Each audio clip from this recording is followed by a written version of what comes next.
All right, welcome to the show, everyone. I am your host, XFL Mike G. Can Oh, well, we just lost XFL Mike G, I think. But this is Rick 8-Bit over here, and I'm Royce with Viking Wax Press. Hopefully, Mike will be back soon. But we are the Alternative Football Panel, and we are here to talk about the UFL Week 10 coming up. So, what you got, Rick? Anything?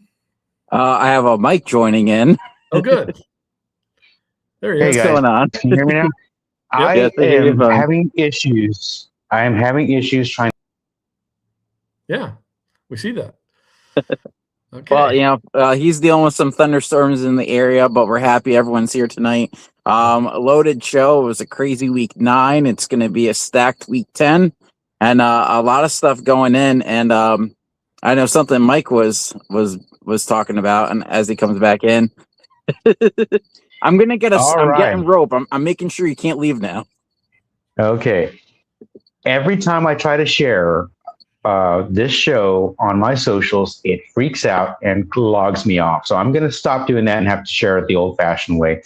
Anyway, welcome everybody to week 10 of the Alternative Football Panel. I'll be your host this week, XFL Mike G, with our producer over here this way, Rick 8-Bit, wave to everybody.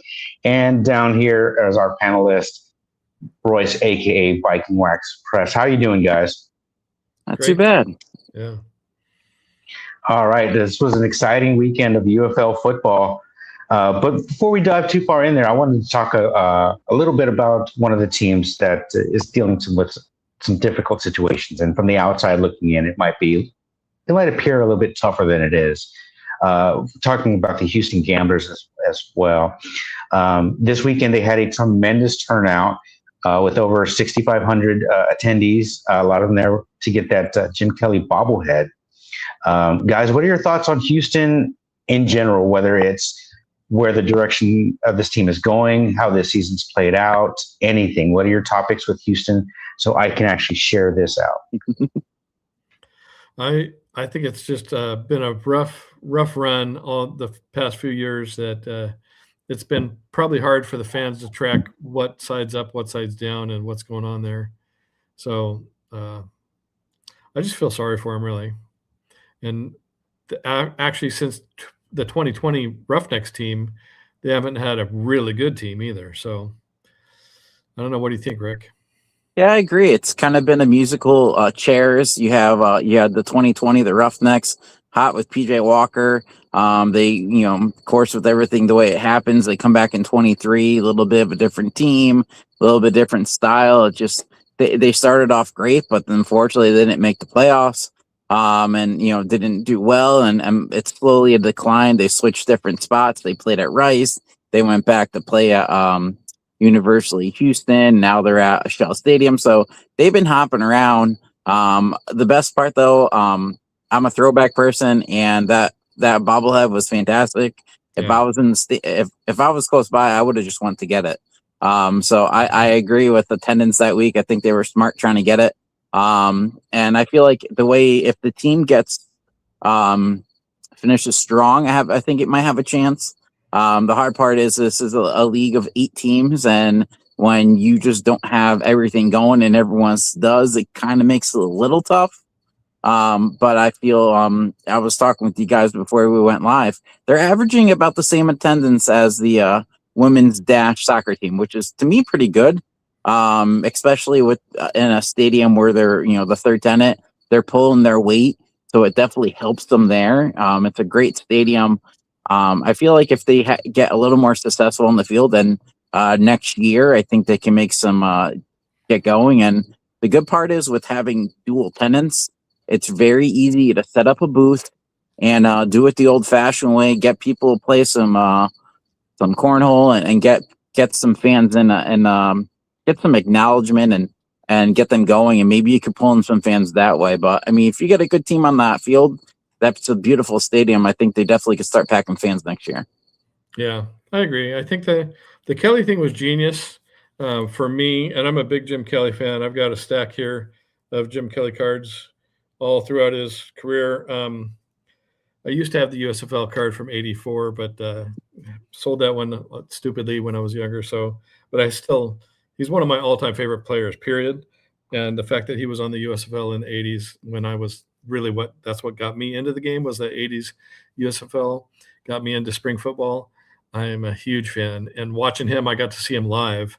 So I know firsthand what he can do on the field. He was amazing. So That's awesome. yeah, it was pretty cool. So I think that was a great move. In fact, it was that picture you're seeing there on the screen is actually Bum Phillips showing his Jim Kelly doll. So Bum Phillips was at the game, which is kind of cool that they got him back because he was the Roughnecks coach in 2023 when they were in the XFL. So it's pretty cool that he was rocking Houston Oilers gear, which I thought was fantastic. And did I say Bum Phillips? I mean Wade Phillips. Yeah. Sorry, I don't know what I said, but yes. I understand what you're saying. To me, the shot of it though, when they put it in the city with that, I thought this was fantastic. Yeah, I agree. That's really cool. You know, you have go ahead. The new helmet, the old helmet. I mean, it had a good vibe to it. And you know, I think, and they're doing a lot of bobbleheads promotions, and I think that's what helps. I mean, especially if you're trying to you're making this family oriented. What kid doesn't love a bobblehead, you know? And you have the Birminghams, the Stallions are doing it too with AJ. So I feel like this is like a good way, a good promotion, get people involved. I mean, you might not have a singer that you like, but hey, a free bobblehead, it might be worth something. So yeah, in fact, there are already a bunch of them on eBay. So you know, somebody's making money. Listen, when someone, I almost bought one because I like them, so I would. Get You're not the only one. I thought that too today. Yeah, it's a cool promo. I think that it's smart of them to do stuff like that. I know that the Kings did one for their coach. And actually, I think the Stallions are doing one. I think this week's they've got AJ McCarron coming up. And then the Battlehawks are doing their mascot. So. But I think they already did one earlier of their coach too. So I think it's just a smart marketing ploy. Yeah, I mean, because especially with something like that, you feel like you could take. I mean, I got two kids. I mean, if I had a team closer to me, they have a lot of teams do run the bases after the game on Sundays and stuff like this. So I think like this is a good way to get families involved. And when you have a family, you're not buying a ticket for one, you're buying for four. Then when you get there, you're buying food, you're buying merch, you're buying sodas. So it's smart to make it something where it's a giveaway that amasses to a lot more than just one certain like age of people and stuff like that. Yeah. And I was talking with a buddy about the difference between the NFL prices and UFL prices to go to a game. And I'm not regionally in a place where I can go to a UFL game because I'm near Portland, Oregon. But at the same time, I was able to go to a Seattle Dragons game when they were in the XFL. And it was close enough and cheap enough that it was about, honestly, a tenth of the price after the drive up there and everything else that it would have been to go to an NFL Seahawks game. So ticket price and all of even parking is cheaper for those games. So it's just such a good family-oriented thing for the common family. I mean, I think the NFL has just priced a big percentage of the population out, period. And I don't think the UFL uses that opportunity enough to say we are affordable. You know what I mean? So I completely agree. Completely agree. Do that more. Yeah. All right, Mike, you're back. Yep, I'm back. And I heard Rick as I was going off talking about wanting one of those. I wanted one. That was the game that I had earmarked to try to attend, but I just couldn't do it. And last week on this show, I myself and Anthony Miller, who was on with Matthew Tyler on UFL After Dark, made the same joke that, hey, they'll be fine. There'll be plenty left over out of that 5,000. But unfortunately, there wasn't. So they had attendance of over 6,500. And you will see them on eBay now. I was tempted to grab one off of eBay, but I think I'll wait. Just thank you guys for vamping on Houston. And we'll get back to the situations in different UFL cities as the season goes on. Probably during the offseason, we'll do a review of some of these different cities. But who's ready to jump into week 9 of the UFL season? Let's do it. Absolutely. All right. Our very first game is going to be DC at Orlando, guys. Friday Night Football is definitely a vibe. Even with DC being wounded and kind of limping along, it was a little bit closer than most people had anticipated. What are your thoughts on this game? Let's start with Rick, since you're covering the Storm for us. I thought it was I'm slowly getting onto the Plummer for MVP. Movement. I thought he showed up fantastic. 3 touchdowns. That rolling one was fantastic. And I didn't think of it as a rolling revenge game, but boy, he definitely. I don't know if he was playing because, hey, this is a way to show up. Hey, you cut me and I liked you guys or what, but he definitely showed up. And I think this was the game that we kind of needed Orlando to start showing us, because a couple weeks ago when you win by 1 against Houston, all right, but the past 2 games, they've definitely showed it against the Renegades, against the Defenders this week or last week. And I think they're really starting to feel like they're a playoff team. And I feel like they're really starting to cement their way at definitely the top of the league this year. Yeah, I've been saying all season that Beck has kind of had them very conservative, kind of not giving away too much, just doing just enough to get the ball down the field, doing just enough to put enough of those to get the W. And it seemed like in that game, he kind of took the wraps off a little bit in the first half and then kind of put it back on. Royce, do you want to add to that? I was going to say, and I know we'll talk about it more coming up when we talk about next week's games, but I do think it was interesting the fact that they did show a little bit of their hand this week. The Storm did, but I do think that they have even more that they can do. The challenge will be now you've backed DC against a wall, and they're going to be fighting, scratching and clawing with everything they got to try and prove that they're a playoff worthy team, even though they're technically in the playoffs already. I think their mentality is to show that they're going to take a winning streak into the playoffs. So I think it's going to be a definite big matchup this weekend. So to have back-to-back games like that is fascinating to me, to see the way the schedulers worked it. So it's kind of turning out kind of cool in a way. On one hand, I kind of like it, and on the other hand, I don't like so many back-to-backs. The home and home series, I love the home and home series, but consecutively, it's kind of rough. Might be asking a lot of some of those teams to see each other that many times that quickly. But I will say I did notice, and some of the things that I did like is both of the offensive coordinators, both for Orlando, the young guy Colin Thompson, and for Fred Kais for DC. Both of them were in their bag a little bit. They opened it up. I saw a modern version of a triple option, which is something that I loved. It forces that end to commit to stopping the run and allowing a pass over the top.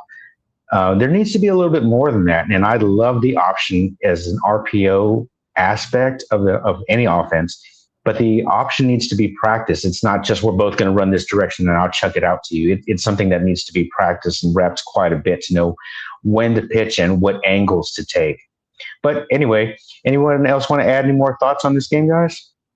I will say I think I did like from what I saw for the Defenders with the running game. I feel like that's going to be their strength because of everything with Tiamu going down. So I feel like now, and I was talking to Royce before this started, this actually might play into DC's favor.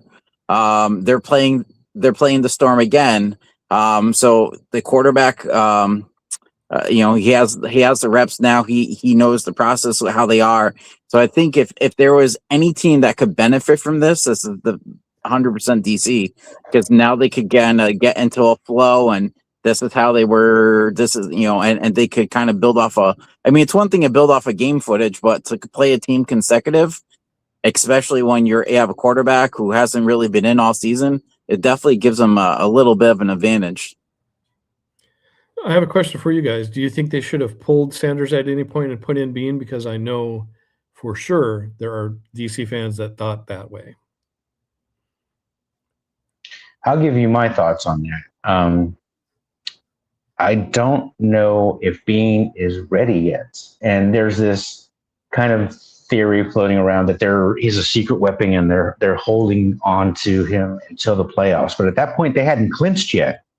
So I think that, Bean is one of those guys that we've talked about that's got the world of potential, but who is maybe not ready to be a field general, maybe not ready to be a leader. There's a difference between having the ability to play quarterback in terms of making the throws and even knowing the offense where to go with it. as opposed to being a leader of men on the field. And I don't think that Bean has got that quite yet. And I know some of these other quarterbacks are getting that, like the man that took his spot in Louisville, Rodgers. I really like him. I think he just needs a little bit more experience being that field general. But if you guys are ready to move on, unless anybody wants to add on to that. Yeah, I was going to throw out this too, but especially with Bean, if there was ever a game to get in, it was when they played Louisville, and the fact that they didn't put him in there, that kind of told me that they don't feel great about him as running that field as quarterback. That's too bad. I think I would have tried him. I mean, even if I guess just put him in the last 2 minutes of this game, see what he could do to change it up would have been something. I say give him a chance, but that's me. I've always wanted to give him more of a chance than most people, so we'll see. All right, Aviators. All right, Aviators taking it to Birmingham, guys. This was kind of an interesting game, and I don't have any notes on it because I actually had to work that day, and I had planned on rewatching it today, but I had a nap creep up on me. So I'm going to rely on you guys a little bit to talk about this game. I did pick the Aviators to win this game. I thought that they would have the momentum coming back against the Stallions this week, and again, those home and homes. They're fun in some ways, but they're also probably torturous for the players. Royce, if you wanted to go. Yeah, I just think it was the Jalen Morton show because he dominated. I mean, it was looking back, I don't think I would have done it. I would have kept McClendon in just to kind of have him play out the season. But boy, they were smart. I mean, they obviously saw more in Morton than I knew about, and I think that anybody knew about, probably even himself. I don't know if he showed that he's a winner in the Arena League. He took their team to the championship game, if I remember right. So he has a great track record of winning football, and that's something I think McClendon just doesn't have yet, is to prove that he can take a team to consecutive wins after wins after wins. And I like McClendon a lot, but boy, Morton just proved, and what he did, and I'll talk about it later when I go over my player of the weeks. He just really took over the game. So I'll let you go, Rick.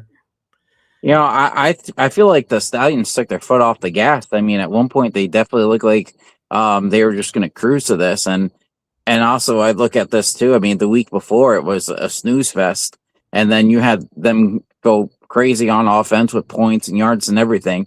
I think I was big about DTR as being MVP, to be honest with you. If you got the Stallions into the playoffs and everything, but one mistake of that pick six to end the game basically for them. And he went from leading them into the playoffs to that one mistake could cost them. So it's absolutely crazy, because you could literally say, oh, well, it's one thing or the other. No, this is 100% that pick six is their season. Yeah. There's a very small switch, chance, but very small. Yeah, go ahead. That switch to quarterback, I like it. I think it was the perfect time. And we've talked all season long about having multiple quarterbacks. You know, the old adage, if you've got two quarterbacks, you've got none. But I think with with Columbus, they have the opportunity to perfect that. You've got the experience of McClendon and the potential and the talent of Morton. And I don't want to say it because I don't like this comparison, but I think he might be the UFL's Cam Newton. He's a big-bodied guy. He's mobile. He's got the arm. He just needs some experience. That touchdown run that he had, I screamed out loud. I was like, he's in. Why are you reviewing it? He's in. Because on the live, watching it live, he didn't go down. He stretched across. He broke the plane. Touchdown. Why review it? But that was a heck of a play, guys. That was a heck of a play. And I look forward to seeing Columbus play him next year a little bit more, if not making him the full-time starter. Again, I do like McClendon. It's just that I think they missed the opportunity to get that rotation down, to use Morton earlier in the season to kind of get some of these wins and change it up. And maybe they'll give him more opportunity next season. But, you know, we'll see with that, guys. I'll throw this out there, picking back off of what you're saying. I think it's good with these teams are not in contention to play a starter that they feel might be worth it, because this is going to create excitement and buzz. And I could tell you, Columbus was probably, anyone in the stands was talking about it. The area was talking about it. And a game like this, especially at home, it's going to create that buzz and atmosphere. So when you come out with ticket sales and everything, people are going to be interested. So I think now is the time. If you have a guy who's a diamond in the rough, you got 2 weeks. Let's get him some game footage, and let's get some footage that we could put something out for promotional and start getting people season tickets. But the way he played, I definitely could see Columbus now getting more excited about how they're looking for next year. They could get enough highlight reels just from that last game that they could put out a nice campaign, because that was pretty cool. I mean, he was just all over the place. So I like it. I do think the Stallions just fell short, and I love what DTR did, just coming back from, what were they, 1-4 to almost making the playoffs. And they still maybe could, but it would take a lot to happen. So I think they're done. And I did like to see the surge that they put out toward the end of the season. At least they gave their fans something other than another team that I won't talk about quite yet, because we're about to talk about them. Yeah, and just to put the cherry on top of that, with that three-headed running back situation that they have with Toa, Zaquandre White, and Lovett, the tight ends they have, Alize Mack, Gunnar Oaks. I love Gunnar Oaks. They've got some weapons there. Kiki Chisholm, outstanding receiver. He finally got the ball thrown his way and an opportunity to make some catches. I think if they had started him Morton earlier, they would have a better record, and they might be in the playoffs. They might, or at least be talking about being in the playoffs. But that's where it's so exciting. We're finally getting to build and looking towards next season. And what you guys were talking about is having some of these quarterbacks that have some potential. Don't forget, we got an expansion coming up. That means we're going to have an expansion draft coming up. So these players need to put plays on tape to get some experience and maybe get a future a chance to start somewhere else. Okay, guys, with this Louisville and Dallas game, I could not. By the time I turned it on, I'd gotten off work. It was already gone. It was already done. It was already blowout. There was no opportunity for them to come back. I hate to say it, but Renegades and Austin Reed are done for this season, guys. What are your thoughts on that? Yeah, it's the whole thing of them trading Perez when they did was just the worst timing of it all, because that's when they really needed him, and they didn't put Linehan in quick enough as a replacement, because he's shown that he can actually at least minimally get him yards on the ground. And when he does pass, he seems to be okay. He just they don't really give him the opportunity enough. But all Reed has done is showed me that he is kind of a one-shot wonder and really doesn't have what it takes, sadly, because after that first game, you thought this guy's a hero, and he turned out to be more of a zero. And that's just too bad, really. For Dallas fans, it sucks, because I think he banked their whole season on him after game one. Neuheisel did. And then he shot himself in the foot by doing that. I'm curious how Reed will do next year, because as the data too, it does take a lot of adjusting to life after. And I think with his head in the right spot next year, the way he balled out in the beginning of the season, they have the weapons. We've all seen it. So they have the potential. I just think, unfortunately, when your ball is deflating slowly, there's nothing you can do. And I think Louisville was a shock. I said it last week. I'll say it again. If they get in the playoffs, I think they're going to turn some heads. Their defense is scary. Their offense is clicking. And I think, any team I think would have had a hard time, coming up against Dallas. The Kings knew they had a win to get in. They already knew what was ahead of them with the other teams losing, and they knew, hey, this is our spot. So I think with them, they kind of knew once the Stallions, because the Stallions played ahead of them, so they had some extra motivation, knowing, hey, now this is our shot. We win. We're definitely controlling things. So, like I said last week, it's all about they have the ability to look at the scoreboard watch on like any other sport in the NFL or baseball. So this was their chance. And I think they knew going into this game, we got to literally have our foot on the gas as soon as we start. And now they know, hey, they're 4 quarters away from the playoffs. Who would have thought a couple weeks ago that would really happen? it doesn't hurt that the Kings have the best kicker in the league either, because he was Mhm. automatic, and he got the record for most field goals in a season. So in a UFL or spring season at least. So in the modern era.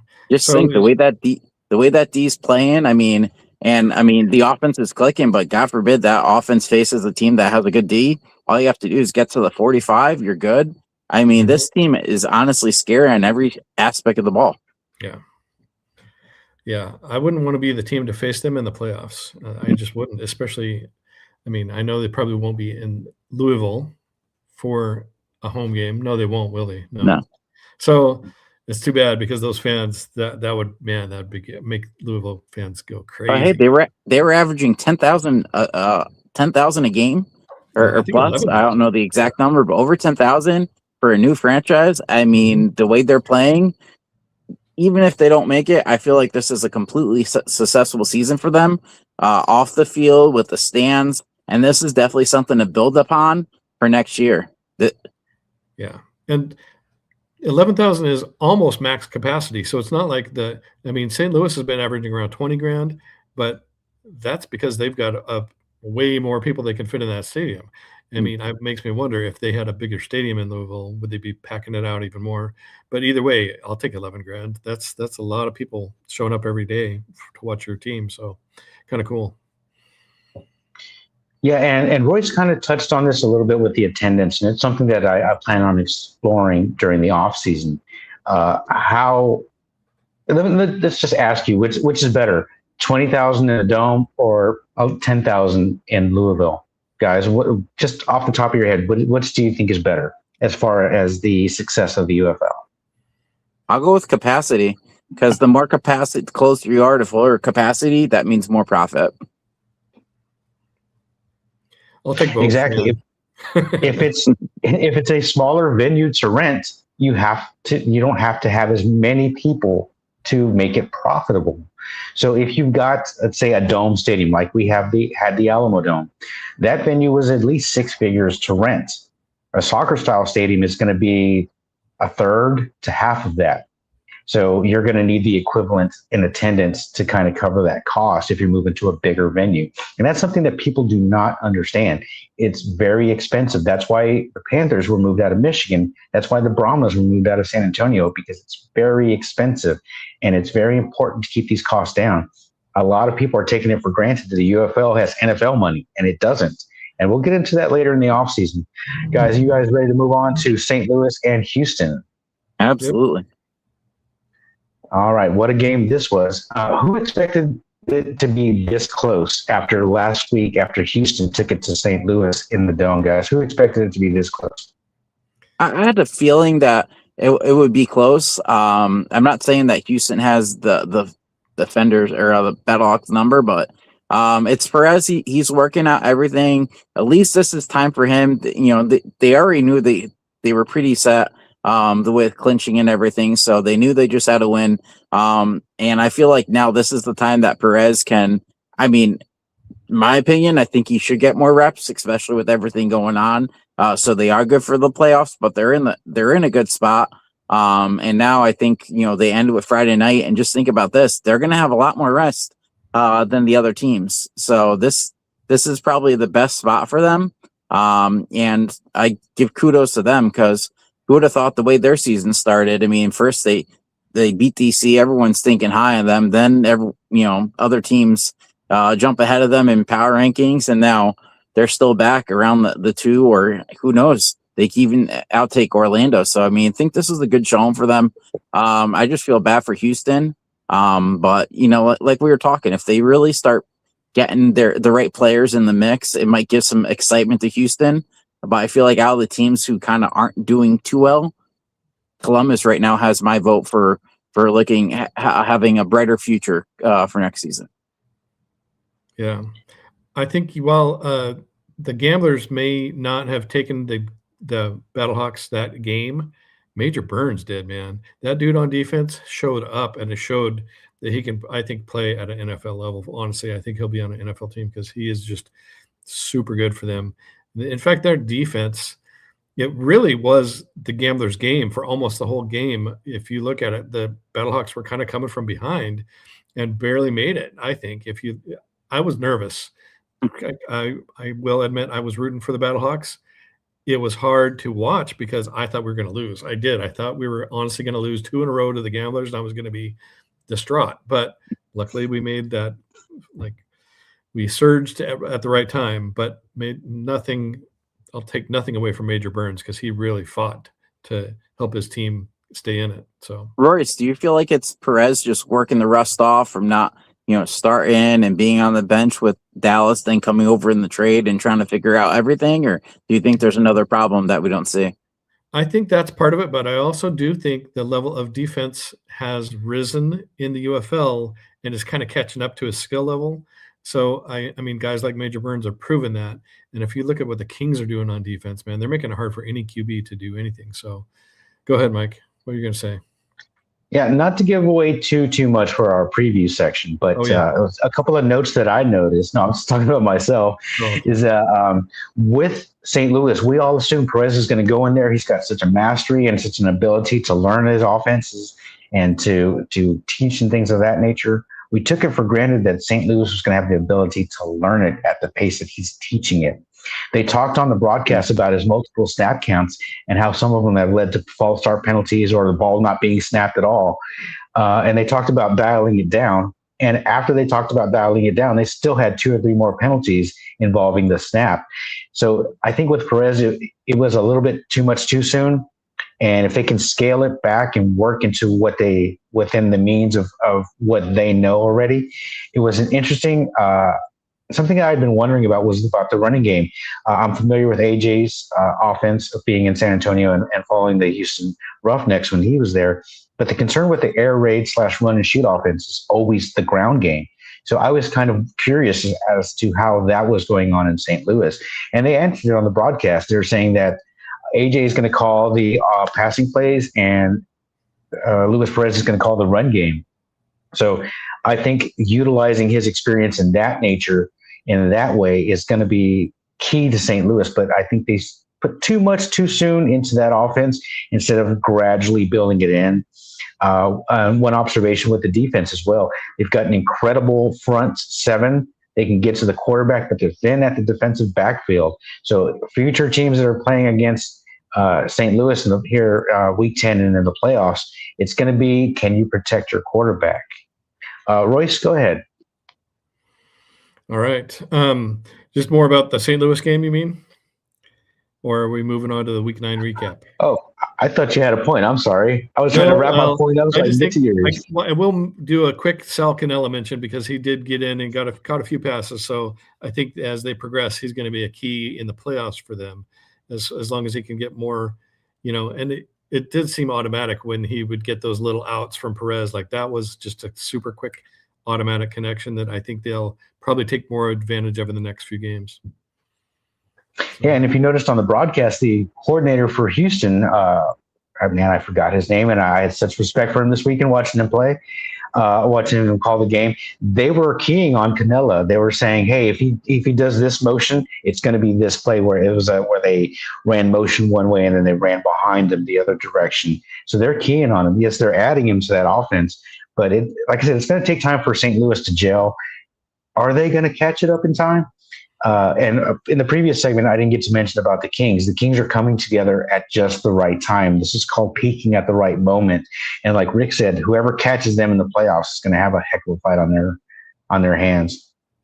All right, guys. That was our full recap here. And our picks, guys. Who wants to talk about their picks? Nobody? Everybody? Come on, guys. All right, go ahead. Rick and I had the same 3. We were 3-1 with the same pick. So I think overall, I caught up to you, Mike, barely, but we're still behind DeMarcus. So we got one more game to catch up, right? Are we going into the playoffs with these or not? I think so. What do you guys think? We can vote on it right here, right now. All in favor of continuing the records into the playoffs, say aye. Aye.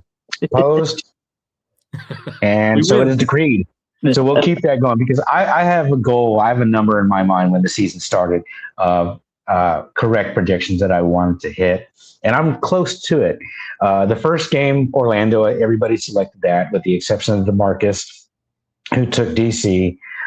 In the second game, that's where we split, and it's always interesting when we split as a panel because there's 5 of us, and we didn't know that one until the very last moment when Zom released his video.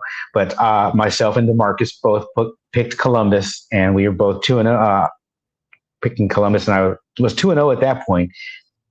Dallas and Louisville. I went against the grain for this last week. I picked both of my Texas teams to win. I was trying to catch Dallas on that one possible bounce before they end the season, but it just didn't work out. And Houston, I was hoping, with all the momentum they had from last week's game, playing the final home game in Houston. I'd been hearing some things from their crowd I'm really excited about next season, but we'll get into that later. The bobblehead night. And I think they had everything they needed to kind of put that together, but they just couldn't pull it off. So I ended up going 2-2, 22-14 for the week. And like Royce said, DeMarcus is a couple of games ahead of us. Royce and I are tied. So we'll see who gets that. We'll playoff as a tiebreaker? I don't know. We'll see. Rick's right behind us. And overall, as a panel, we are 22-14, guys. What do you think about our panel record as overall, with the 5 of us being 22-14, guys? I think that's pretty solid. I mean, it's consistent to what we're going with, and a lot of the games too. A lot of us are going like 5 and outs. I mean, you just looking real quick. I mean, the last games were 4-1, 4-1. So I think as we expand, it's going to get a lot more interesting. More voices, more opinions. But I definitely feel like I think they're going in the right direction, and I'm not a math person, but that's way over than 50%. So I'm happy for it. Yeah, and it's been fun. And I do kind of on the fly compare us to other shows, other podcasts, and other groups of people doing this.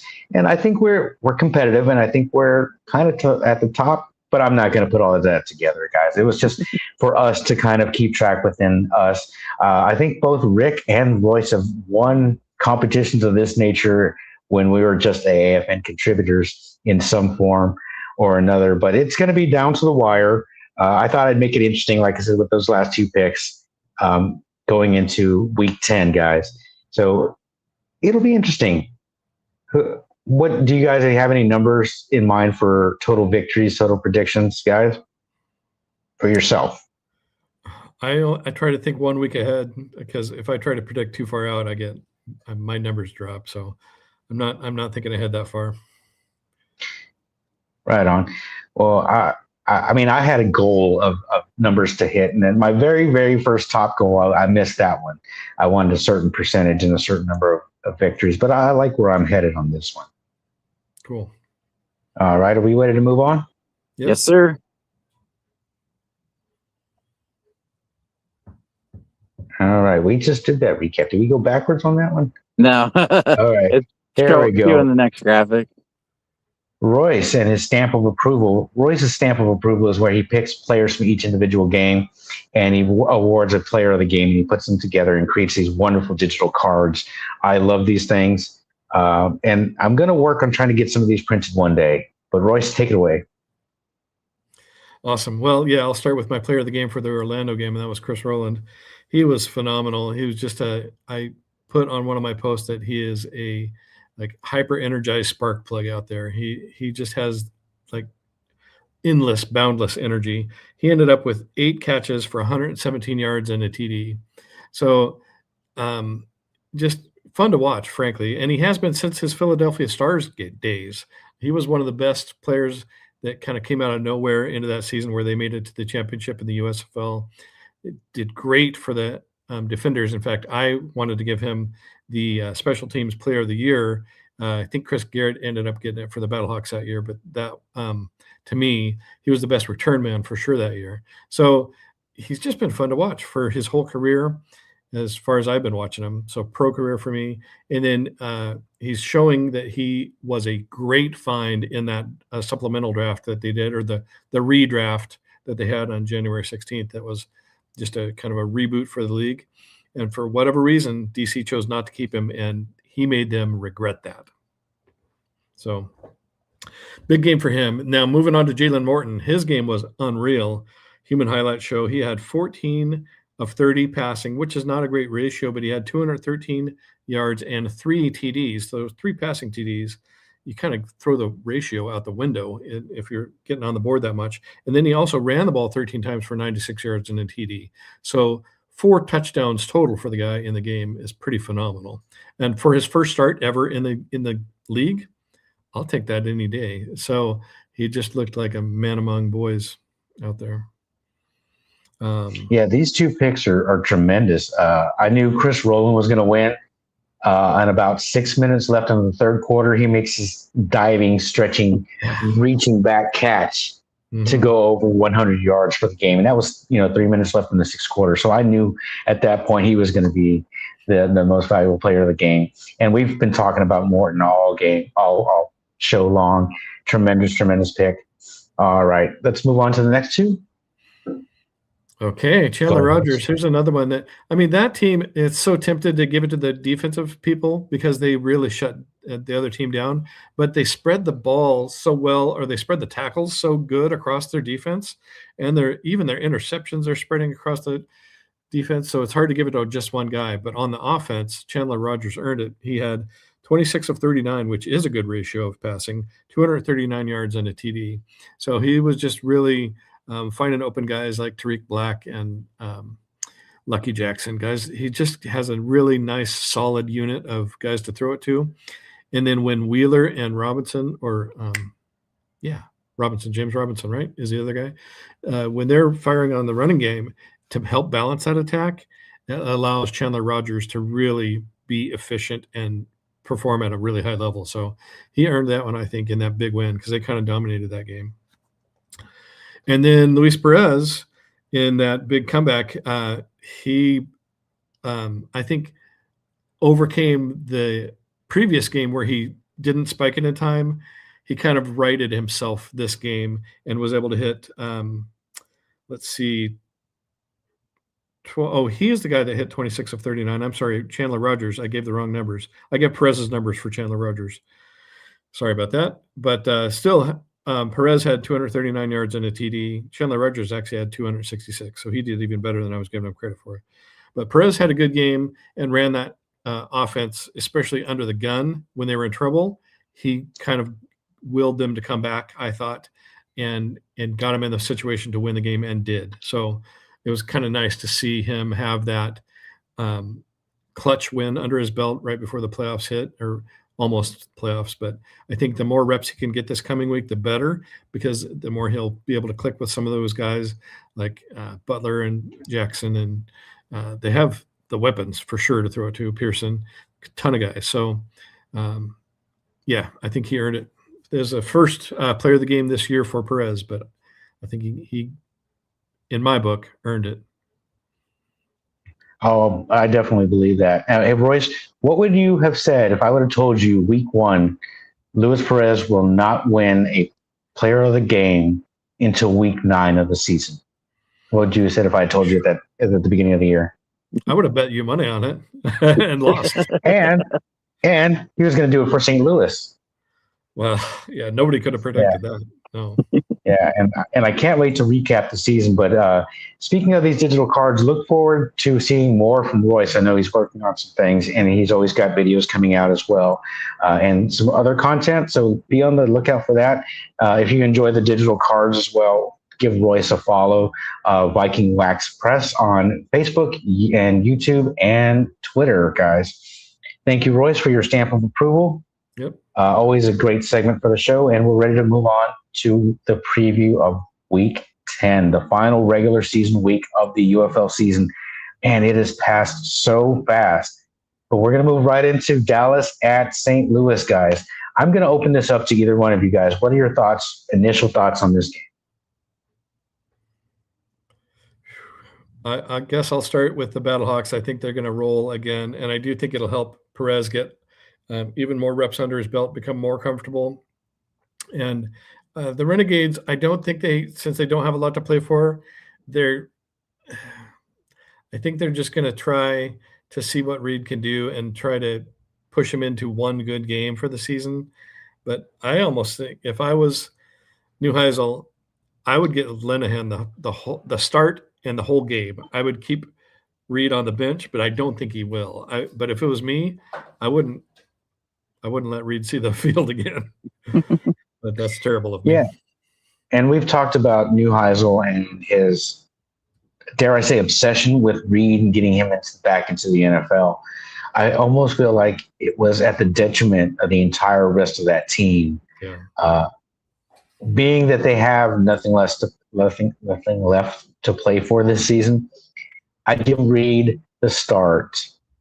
And if he's going well in the end, let him play. But I would give Linehan I'd give their backup quarterback. I'd give him the rest of the game, maybe from the second half on.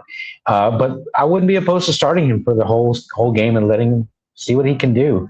We know what Reed can do. He's put it on paper. He's put it on video. I'm sorry. But I think he needs to go back and work on some things, whether it's just making the right reads, making the right decision. A lot of these quarterbacks who aren't making the right decision, it seems to come down to one thing, which is always looking deep first and then working your way back. In some cases, you need to, on certain specific plays, especially short yardage, you need to start the opposite. Work your way short and work your way out, especially if there's going to be a heavy pass rush. You've got to look short first as opposed to looking deep, because otherwise you'll never get it off. Rick, did you want to add anything to this? Yeah, so I do the graphics here, and I made sure that teams that are in the playoffs have a lock. And because of this, I'm going Renegades. Ooh. My theory is this: the Battle Hawks will be playing next weekend. So if they want to be safe, they're going to rest their starters in the second half. And I think the way they've been playing with the Battle Hawks lately, it's fourth quarter for them. It's either they win or they lose. I think with their starters rested, I feel like the Renegades snap the skid. They end off on a high note, and I feel like the Renegades go to St. Louis and win on Friday. Well, Dallas fans would love it.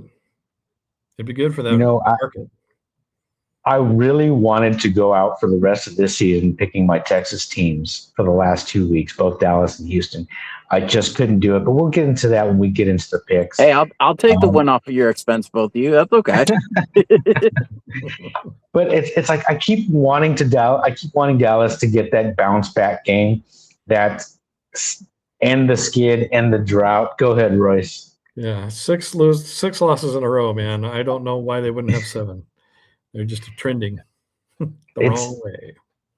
And again, if I had gone Tuesday, week 4, and said, hey, Royce, in about 6 weeks, Dallas is not going to win another game for the next 6 weeks, that would have blown your mind after watching Reed and his debut and what he did with the UFL.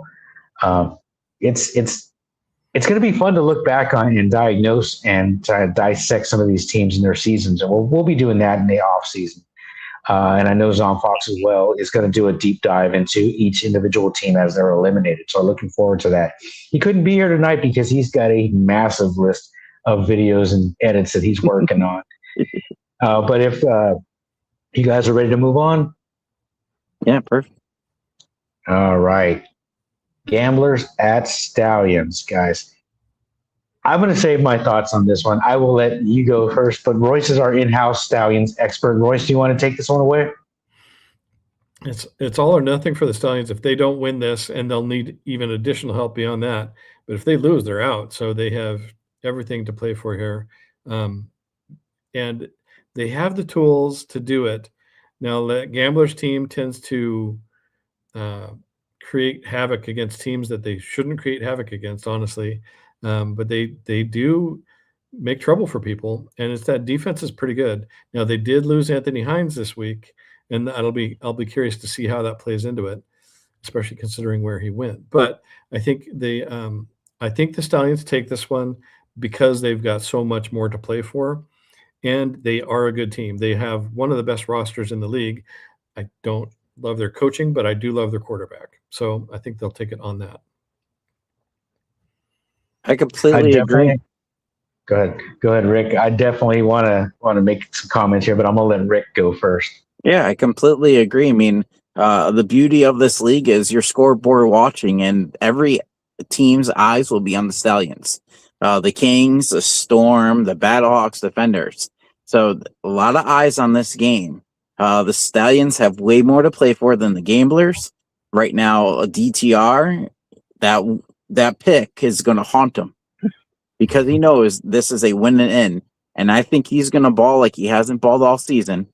And to me, I think the Stallions, I'd be shocked if they're not leading by at least 2 touchdowns come halftime. Yeah. Go ahead, Mike. All right. So going into this game, I look back upon the Stallions' previous game. And one of the things that I look at as a coach, because when I watch a game, I don't just watch the plays anymore.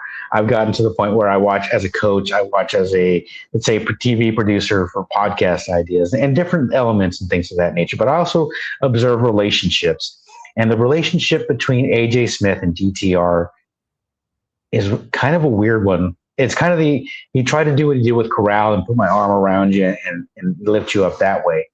But when he was consoling DTR on the sideline, it kind of felt off to me. And maybe that's because AJ is a new coach. He's not used to coaching. If someone's in their head and they're not focused on the game, don't give them a long speech. Do something to break the ice. Tell them a joke, something, even if it's a dad joke, just to kind of change up their thinking. And don't give them a long speech, because if it's a long speech and they're already in their head, they're just tuning you out. So I think with DTR, if he can just get focused, they'll go a long way and potentially get into the playoffs. But I don't really see that happening because there was not a lot of positive adjustment after that conversation. DTR got away with throwing that pass as he was getting sacked. His knee was down, and he just chucked that ball out there, and anybody could have gotten that one. There was another play that was similar to that, and I can't recall it right now, where he's just kind of winging it and relying on his talent as opposed to a game plan and focusing and playing as a team.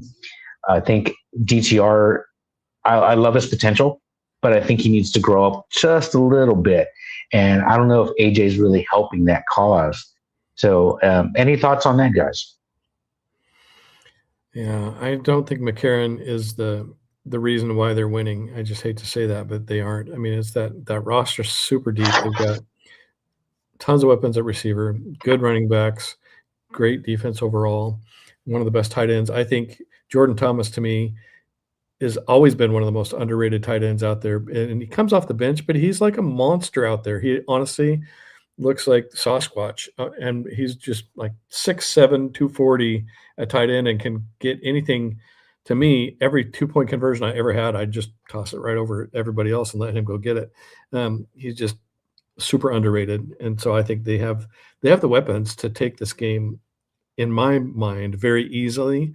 And honestly, if they wouldn't have got down so far down early in the season, they could do some damage in the playoffs. But none of that is credit to AJ McCarron.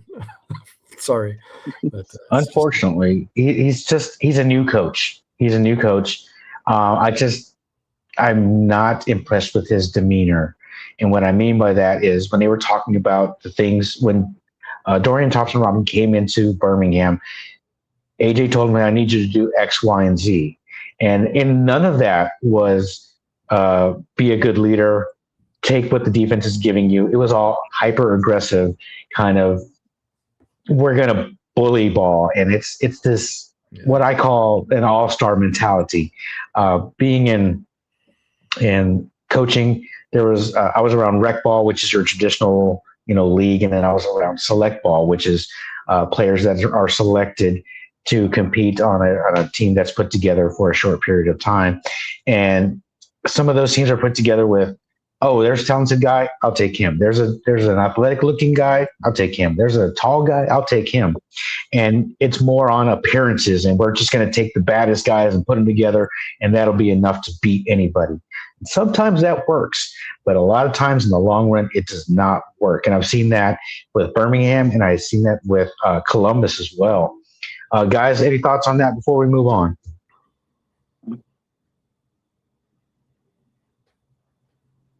Nope. All right, let's go move on to Dallas at Defenders.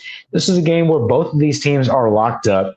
So, how much of these starters do you expect to see? Rick, do you expect to see Beck playing our potential MVP a lot? I see for Orlando, I could see him playing at least one quarter, maybe two. I see for DC, I feel like their starters on offense at least will probably be out there for at least maybe up to 3 quarters, so they really could feel like they're rolling into the playoffs. Now, I was talking to Royce before this, because of how everything's going with the season. This might be their second out of 3 matchups. These two teams could play again back in Orlando next week. So I think depending on the Stallions game, I think depending on how if they win and so on, because don't forget, if the Kings lose, the Kings right now have the same have a tiebreaker over DC. So if they are out, where do the Stallions bump this and make it a different matchup? That I think is going to be key to the way both teams plan this game. But I think it's going to be starters are going to be pulled. And I think when it comes down to it, I think DC just knows, hey, we have to get over this hump. We have to get some momentum. We've lost 3. We've lost our quarterback. We need something. And we're playing at home. Let's send out everyone happy because who knows? This might be their last home game. Don't forget, if they have to play on the road, not guaranteed that they'll be back in DC for the championship. So I think DC is playing for more in this than Orlando. To me, that alone is why I think DC is going to have to pull out the victory. You know what I just thought of is if Corral comes in at backup and Bean comes in as a backup, that's the same matchup that we had at QB in game 2, which is on different teams. But anyway, that's an interesting little tidbit that I think could be curious. I'd be curious if that happened because it could. Honestly, both teams could be putting in their starting or their backup QBs. I can see that happening in this game pretty easily. I do think the DC they're playing for more. I feel like they feel like since they have a losing streak, I think they're going to want to get on track and get right and heading the right direction for the playoffs. And I think Orlando has proven that they really can win any game and don't really need that push. So I think DC could get the upset in that one. Yeah, and this is another one of those games where if we look back, 3 or 4 weeks before Jordan Tiamo's injury, hey, we were all penciling in DC playoffs, DC championship game at home, DC, DC, DC. Now everything has changed with that injury. It's such a huge, impactful situation now that they've really opened up the doors for everybody. And I think Orlando, yes, that's everybody's favorite, but they can't. If you look at Beck's history with St. Louis, he's still got some hurdles to overcome himself before he can start seriously considering the Storm for a championship. And I think it's wide open, guys. That's just my thoughts on this right now. But it'll be interesting to see how much the starters play, how much they rest, and what turnout is going to be like at this game since they know they're already locked in.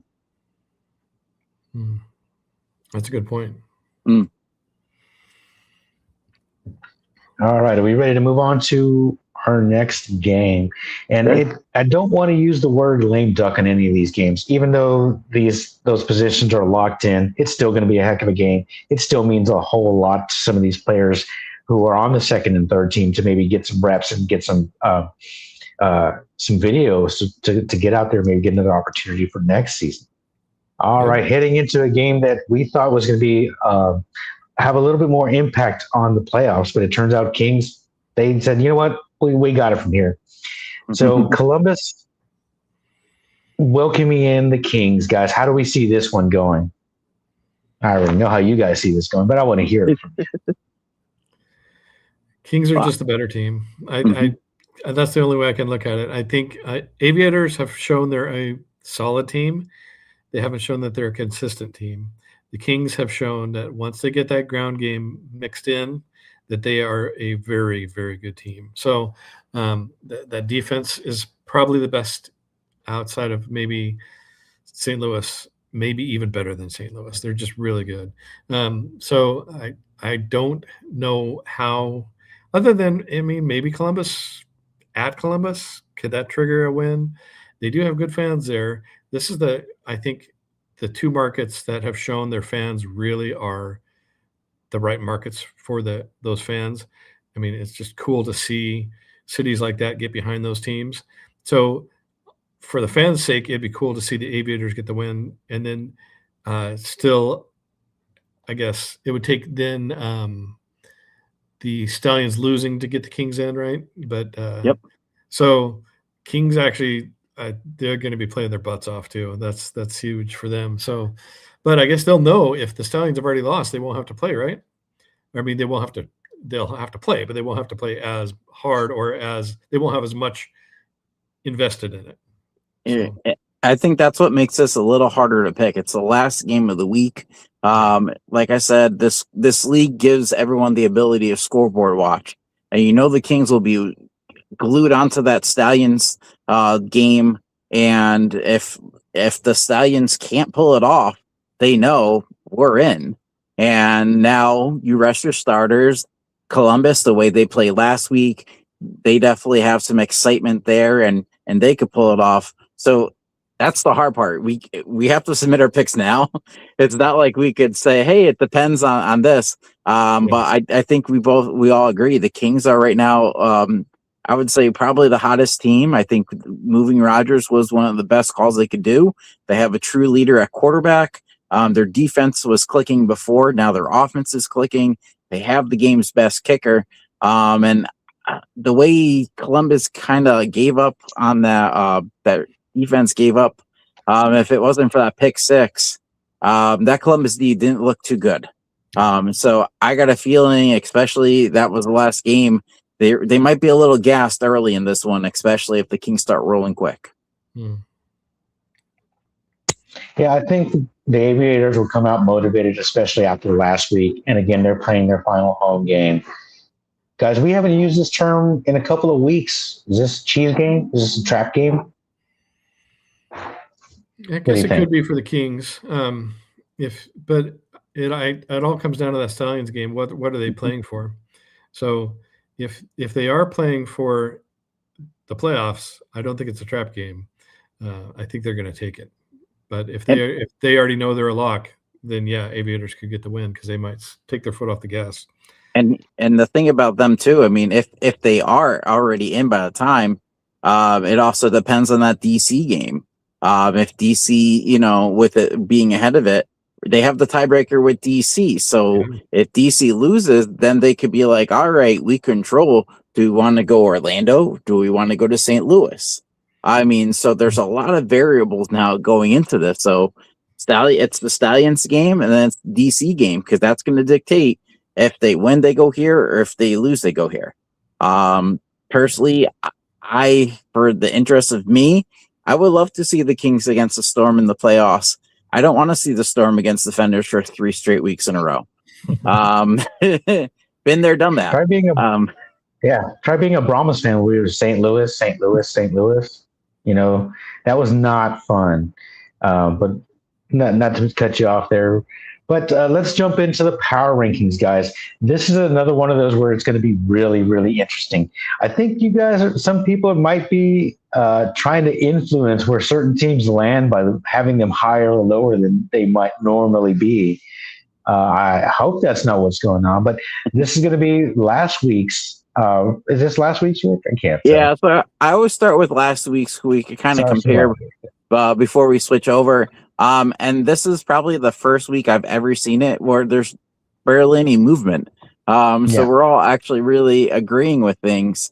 I mean, 1, 2, and 3 didn't change, which is the first for all season. Yeah. And then, some movements in between, and we all feel Dallas is at 8. So it's interesting, and it comes down to basically now you have 5 teams and only 4 spots. So it's a very interesting 4-5 right now, in my opinion. Yeah, and all season long we've kind of kept an eye on the 4, 5, 6 spot. That's rally for the fourth and final playoff spot. So let's move on to Week 10's power rankings, guys. Not much has changed though. Orlando's at the top. St. Louis, Louisville. I know they were hot last week, but I still think that's just a little bit too much. I am very, very shocked to see Birmingham as high as they are, but that's mostly because of the Jordan Ta'amu injury leading to DC being at number 5. Guys, I had DC a little bit higher because I'm going to give them just a little bit, whatever's left of the defending championship juice, I'm going to put that on there and hope that they come up with something. Columbus at number 6. I think that's about right. It feels weird to rank some of these teams where we rank them, but there's only 8 of them. So Columbus, I'd like to be a little bit higher, but I think they're okay where they're at.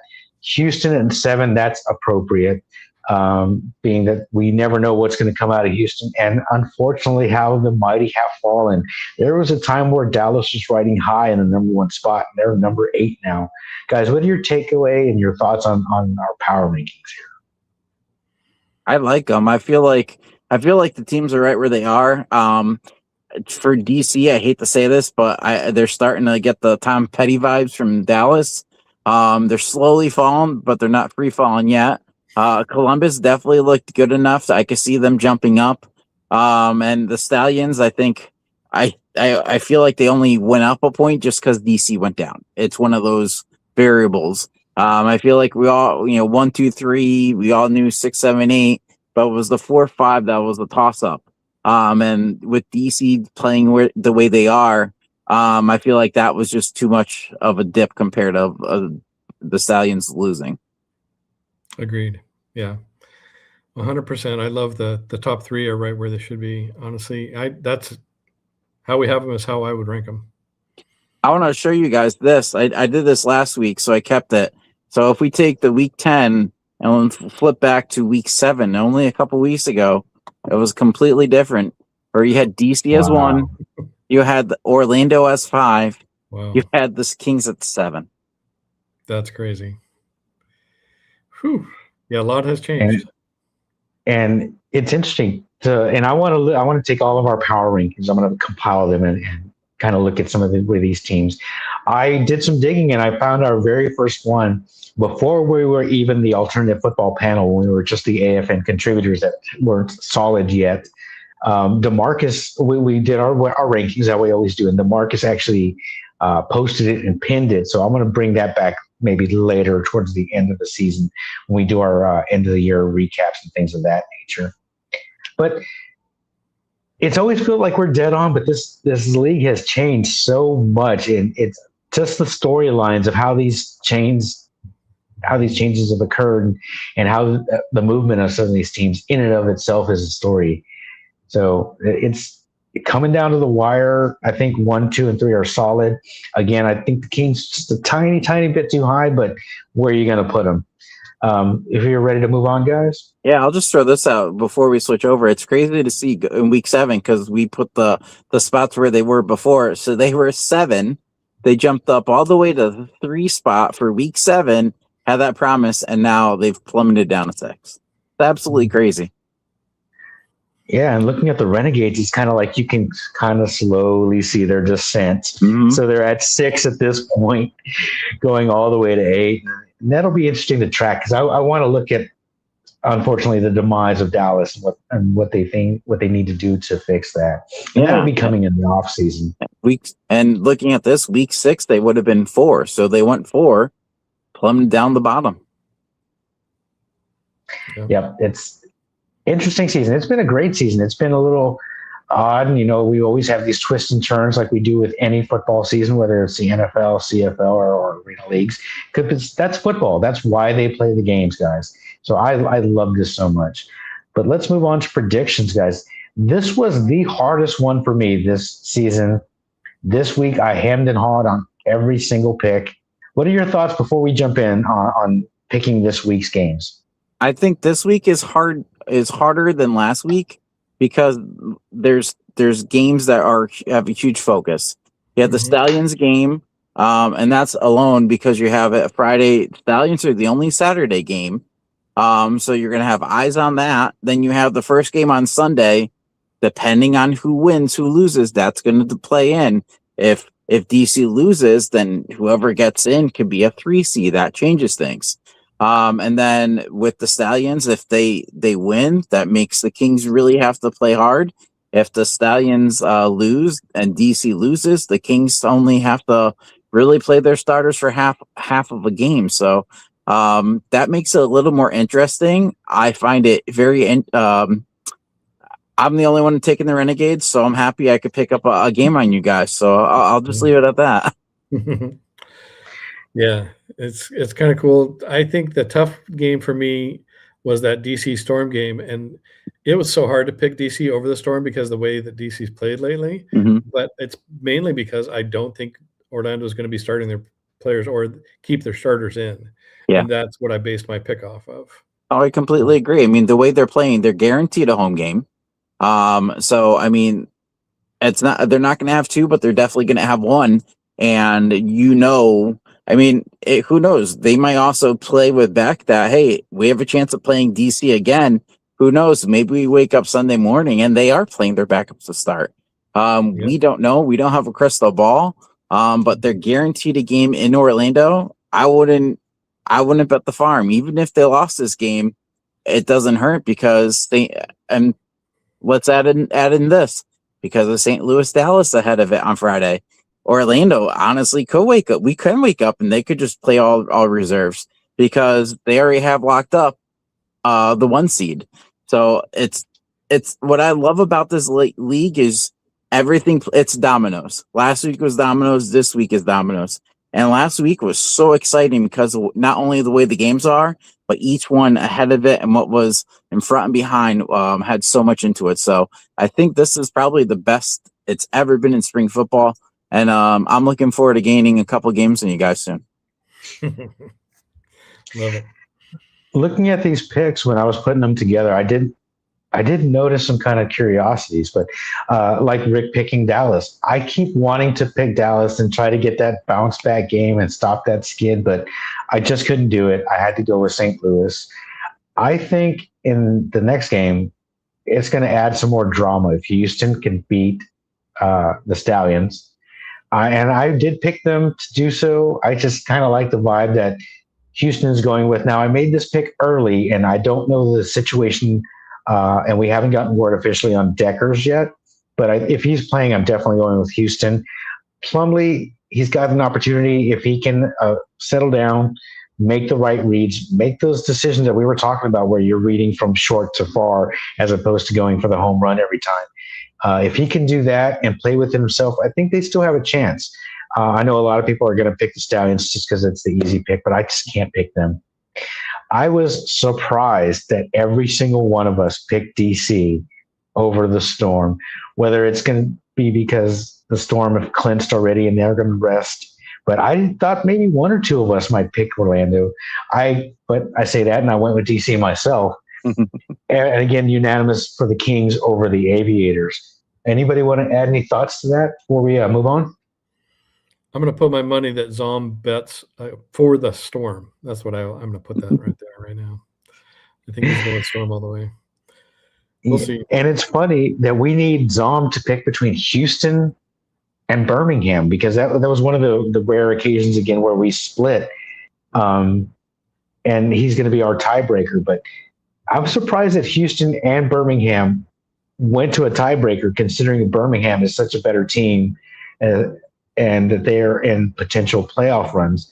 So I went ahead and picked them, and so did DeMarcus, and he's not going to be on tonight, obviously, to explain that pick. But we look forward to hearing from him soon.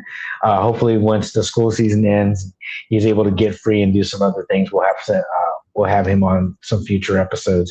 And guys, stay tuned. Even though the season is wrapping up, the Alternative Football Panel will continue. We're going to look at some different things. So stay tuned.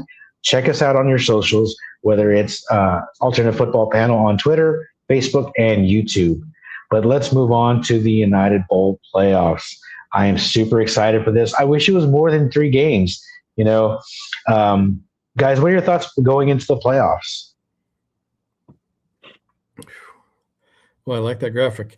That's a cool one. I think for me, the Storm and the Battlehawks are going to come out successful in the end and play in that United Bowl if I had to pick right now. But as we've seen, every week changes everything, so it's kind of a crazy league that way where you really can't predict the future very well. So it really makes it a fun league to watch for that reason.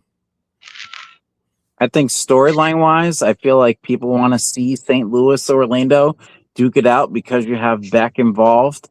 To me, I don't want to say you have DC. If they can advance and win their first matchup, they will probably be the underdog in their own home stadium. That's an interesting story.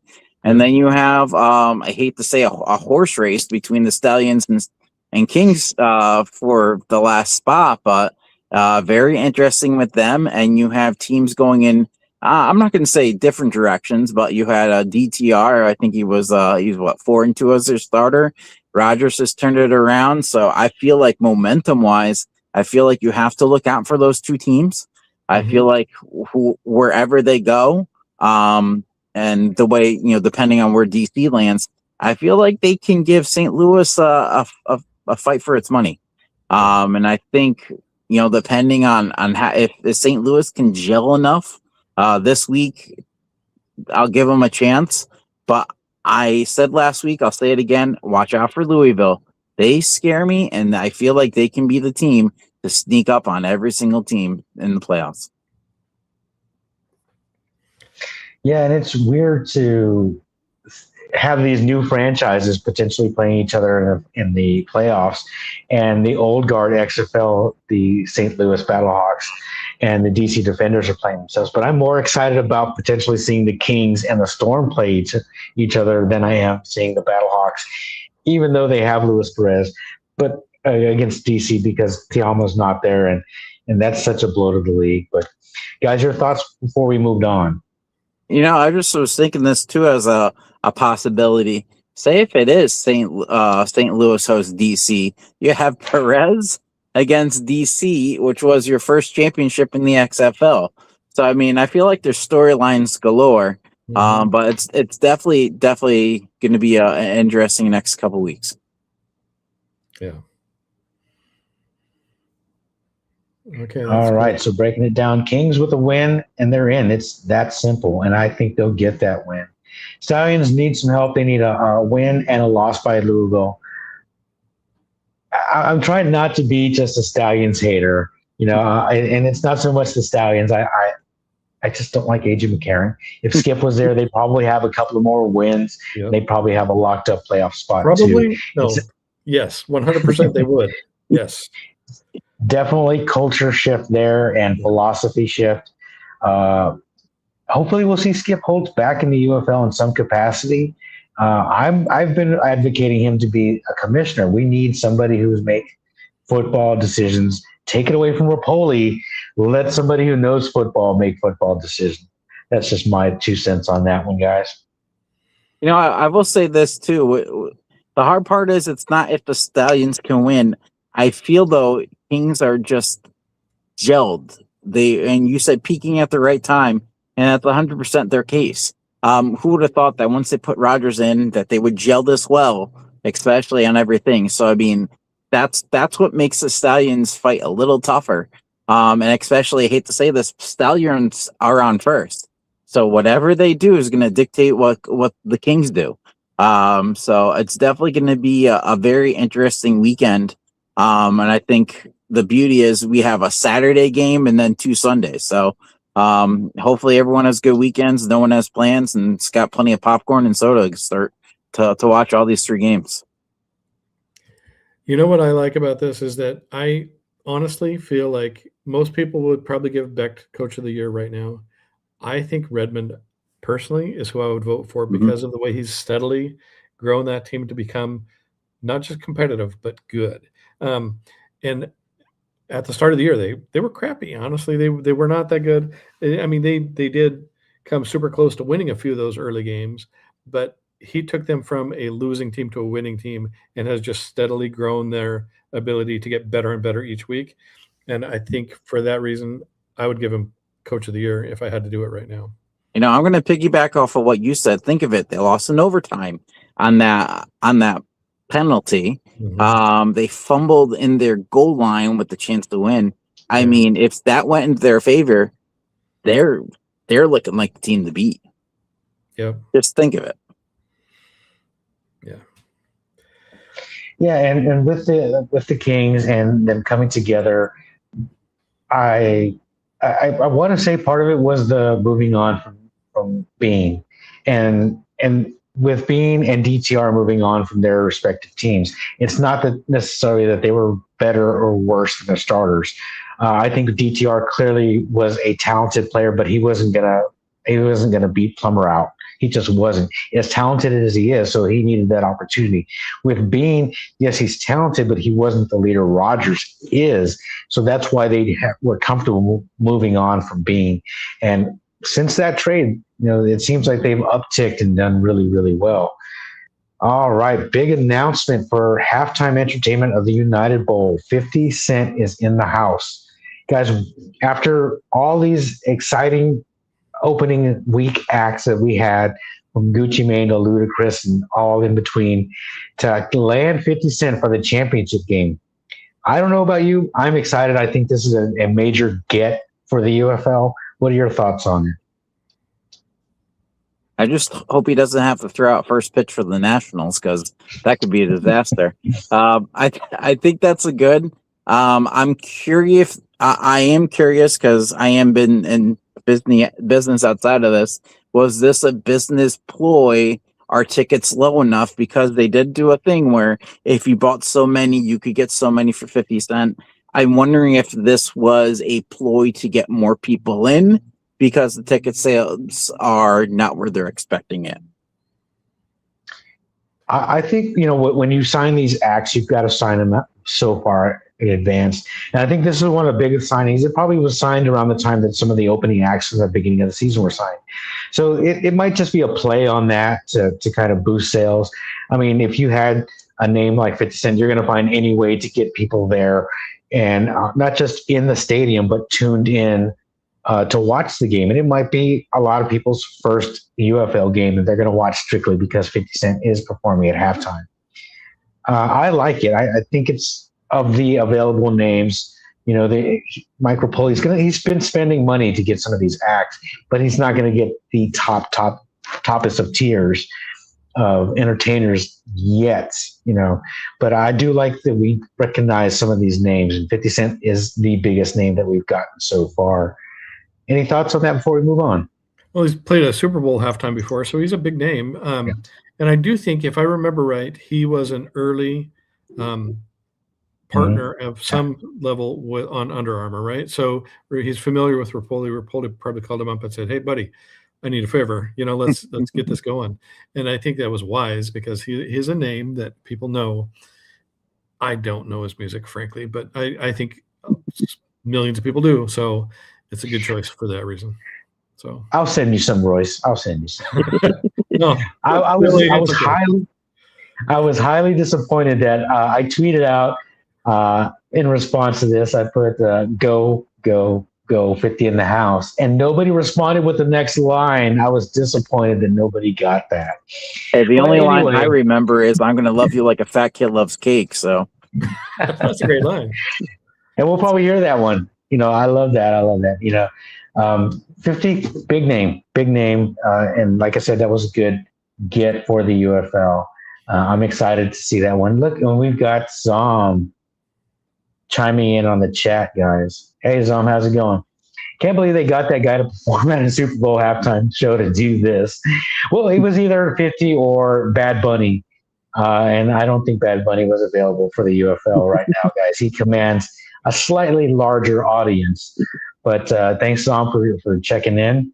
And guys, anybody think anything else we want to add before we move on? Yeah, so since you mentioned Rapoli throwing around money, I don't know if anyone saw this, but there's a new show tomorrow night. Yeah. Yes. I'm stoked about it. Should be good. Yeah, this is along the vein of the HBO miniseries that we all watch. And it's an indoor inside documentary look at the UFL, and it's something that I know all the UFL fans, because I'm eagerly anticipating this. It's a look in. Maybe some information can be gleaned about some of these transactions that we're constantly wondering about, because there isn't a lot of clarity and visibility with some of these transactions. Like, we still don't know exactly how Perez left Dallas, whether it was a combination of, I want to leave and St. Louis will take you, or Perez said, I'm going to St. Louis. We don't know. So hopefully this will provide some insight and a glimpse into that world. Guys, if you want to give your thoughts on this one. Yeah, so I look at it this way. So The Rock did his documentary series and everything about Player 54 and stuff. And to see the trailer on this, I hate to say I've seen it done that, but I feel like this is just Rapoli trying to say, hey, I could do my own miniseries too. Let's just have a camera follow me around and we could air it. Seeing that it's ESPN2, a lot of the trailer was bleeped out. So I mean, if you are making it a drinking game, you might be sloshed 10 minutes in. So I don't know how I feel about this. Maybe this might have been something better for like a Netflix or something. I don't know. I don't have that feeling. If I catch it, cool. If not, I'm not gonna drop everything. And so 8 o'clock I could watch this. I'll be honest with you. I'm such a fan of the league that I'm going to watch it. I just am excited to watch, just because I love behind the scenes stuff. I do find it interesting that the face of the poster there is a guy who just changed teams, like, between game 9 and 10. How does that even work? So while you do have transparency in the league as far as officiating goes and all that kind of stuff, for the most part, you do not have transparency when it comes to transactions. So I'd love to see more of that in the future from the league. But I think it'll be a fun watch, even if there is going to be way too much cussing for me. I think it'll still be fun. We'll see. My thought is this too. I wonder if, because Fox is supposed to be a big partner here, it's going on ESPN too. I don't know, but I'll probably see the clips on X, and maybe it'll determine where it is, and I hope it's a hit for them. But for me, it's not one of those. Maybe I'll set the video and watch it, but we'll see. Yeah, and it will be on. They're finally utilizing their YouTube channel. It'll be on there, and I'm sure it won't be bleeped, so Royce, don't watch that version. Folks watching at home, if you choose to make this a drinking game, please drink responsibly. Do so in a safe environment, and try not to imbibe too much, because I have a feeling you're going to be slightly intoxicated after this game.